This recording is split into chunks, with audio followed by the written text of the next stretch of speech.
Você se pega constantemente adiando o trabalho e depois fica se culpando quando as coisas se acumulam, fica se forçando a se concentrar, mas parece não progredir em nada. Pode confiar em mim, você não está sozinho. Todo mundo procrastina, faz parte do ser humano. E sim, você ainda tem salvação. Só precisa de um cronograma te mostrando passo a passo. A maioria das pessoas falha em superar a procrastinação porque não entende como ela funciona. Vocês só ficam buscando por soluções rápidas. E esse é o grande problema. Não podemos mudar nossos comportamentos a menos que começamos a entender eles. E é por isso que eu criei esse vídeo, para compartilhar um passo a passo com 5 etapas que tem sido um divisor de águas na minha vida e tem me ajudado a superar a procrastinação assim que ela aparece. Mas para que funcione, precisamos nos perguntar: por que eu estou procrastinando agora? A procrastinação é sempre resultado do desejo da nossa mente de escapar das emoções negativas, seja tédio, frustração, cansaço, irritação ou medo de fracassar. Nossa mente usa todos os truques para evitar essas emoções, mas se formos mais fundo, vamos descobrir que esses sintomas são causados por 3 coisas. A primeira é a falta de experiência, ou seja, não temos a experiência ou conhecimento para fazer o que precisamos fazer, ou não sabemos com clareza por onde começar. No ensino médio, eu queria arrumar o meu primeiro emprego. Todos os dias começava a procurar, mas logo desistia. Acabou que não consegui emprego nenhum naquela época. Agora eu vejo que essas emoções eram apenas sintomas do problema real. Eu não tinha ideia de como arrumar o emprego. Eu não tinha experiência com isso, nem mesmo sabia qual era a lacuna de conhecimento entre mim e ter um emprego. A falta de clareza causa confusão, o que leva a essas emoções negativas que causam a procrastinação. O segundo é o nível de esforço. Algo que precisa de menos esforço faz a gente se sentir entediado e nos dá uma falsa sensação de segurança.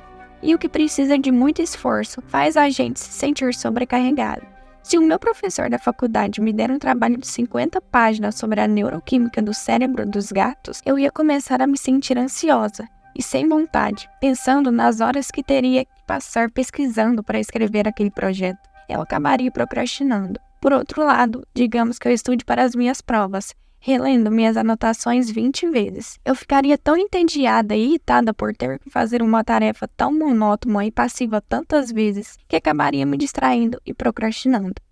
As emoções que sentimos nos diferentes níveis de esforço às vezes estão ligadas ao nosso ego. Talvez você seja perfeccionista e o medo de fracassar faça você procrastinar, a menos que tenha 100% de certeza que terá sucesso. Ou talvez você se sinta ameaçado por tarefas difíceis porque não quer ser julgado como incompetente. E o terceiro tipo de procrastinação é o que chamo de estado de baixa energia.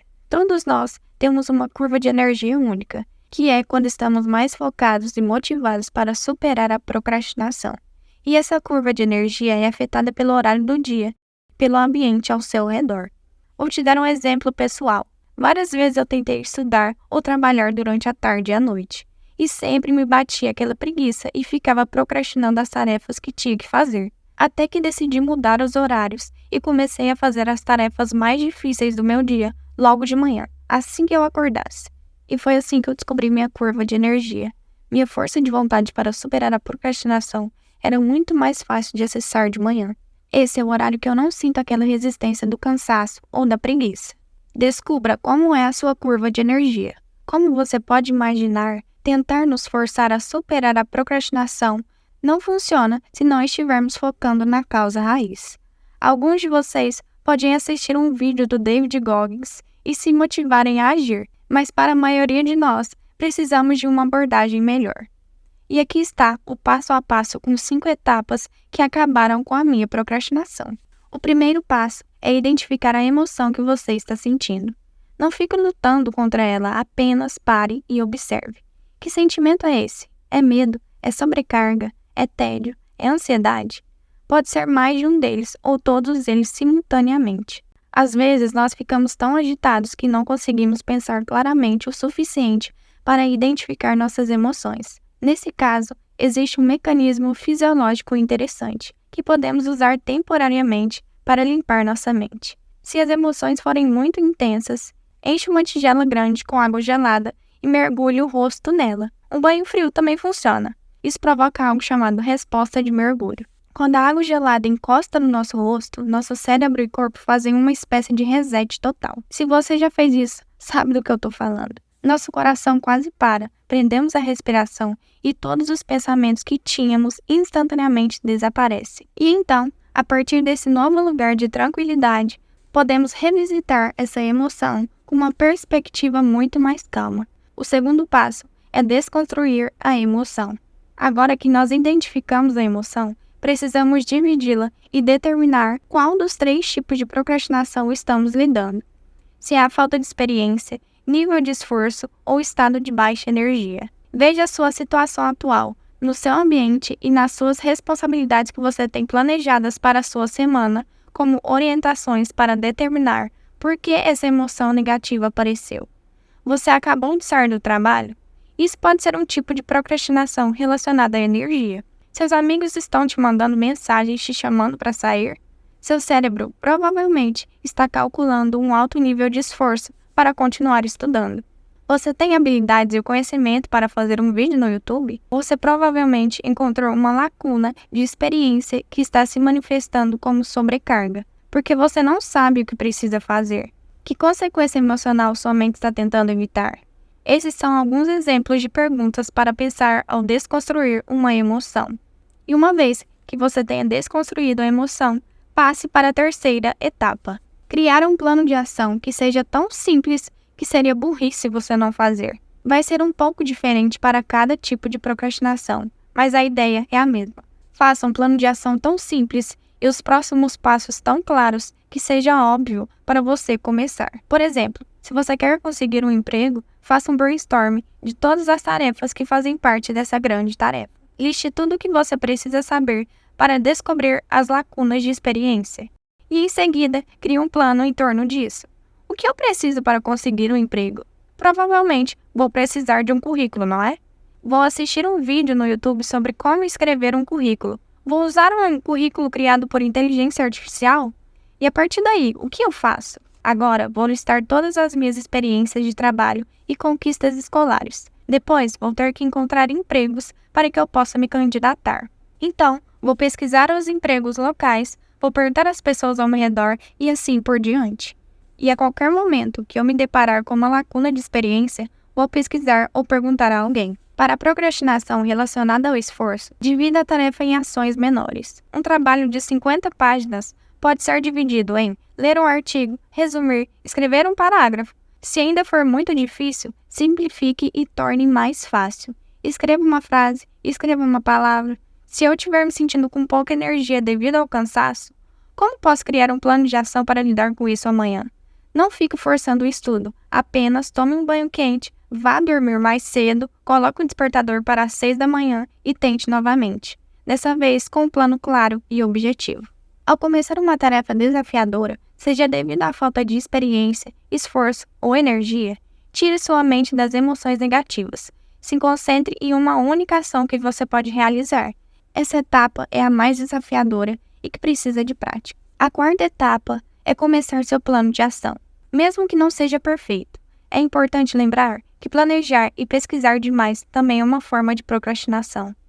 É o perfeccionismo. Se você tem um plano, pelo menos um pouco coerente, não pense demais. Não permita que o perfeccionismo assuma o controle. Se precisar, coloque o rosto na água gelada novamente e simplesmente comece. Não adianta ter um plano perfeito se não colocar em prática. O passo mais difícil é sempre o primeiro. Comece a trabalhar, mesmo que as emoções ainda não tenham desaparecido completamente, porque a sensação boa de progredir vai vir automaticamente. O quinto passo, que é frequentemente esquecido, é comemorar a sua capacidade de vencer a procrastinação. Seja seu próprio animador e comece a se elogiar por fazer algo, apesar de várias vezes que você pensou em desistir e deixar para lá. Existe uma relação íntima entre o nosso cérebro e as conquistas. O alcance de uma conquista libera dopamina e outras endorfinas em nosso corpo. A procrastinação se manifesta como emoções negativas. Portanto, quando comemoramos as nossas vitórias a cada etapa do caminho, estamos treinando o nosso cérebro a desfrutar da sensação de superar a resistência e começar a se sentir bem em agir, o que tornará mais fácil continuar fazendo isso todos os dias. Mas se lembre que tem uma grande diferença entre celebração e recompensa. Uma celebração é uma experiência, é aquela sensação interna de felicidade que nós sentimos quando realizamos algo. Já uma recompensa é algo externo, como se presentear, comprando um tênis novo ou ficar jogando por 5 horas seguidas. Foque nas celebrações. As recompensas podem ser úteis, mas você precisa ter cuidado para não usá-las com muita frequência, pois seu cérebro vai começar a associar a alegria a essa recompensa e não a conquista real. Esse foi o protocolo de 5 etapas. No entanto, eu gostaria de fazer um aviso de que esse protocolo é uma ferramenta eficaz para superar a batalha imediata contra a procrastinação, mas não existe uma cura real para ela. Apenas porque vencemos a procrastinação hoje, não significa que venceremos para sempre e nunca mais vamos nos preocupar com isso. A procrastinação é um ato contínuo de equilíbrio. Precisamos estar atentos ao nosso estado emocional o tempo todo. A cada minuto, nosso cérebro subconsciente realiza um cálculo mental para avaliar o dano emocional das tarefas atuais. A solução de longo prazo vem do trabalho interno em nós mesmos e da reflexão sobre os nossos valores essenciais. As pessoas que parecem mergulhar sem esforço no trabalho árduo são aquelas que identificaram seus valores e os internalizaram tão profundamente que agir não é uma opção, é um dever. Portanto, pergunte a si mesmo honestamente: o que eu quero para mim mesmo? Quais são os valores dessa pessoa que eu quero ser? E como essa pessoa gasta seu tempo? Depois de esclarecer essa versão sobre si mesmo, assuma total responsabilidade por se tornar essa pessoa. Vamos levar isso adiante e assumir a responsabilidade por suas metas de forma pública, compartilhando aqui nos comentários por que exatamente você quer superar a procrastinação. O que você acha que isso vai fazer por você?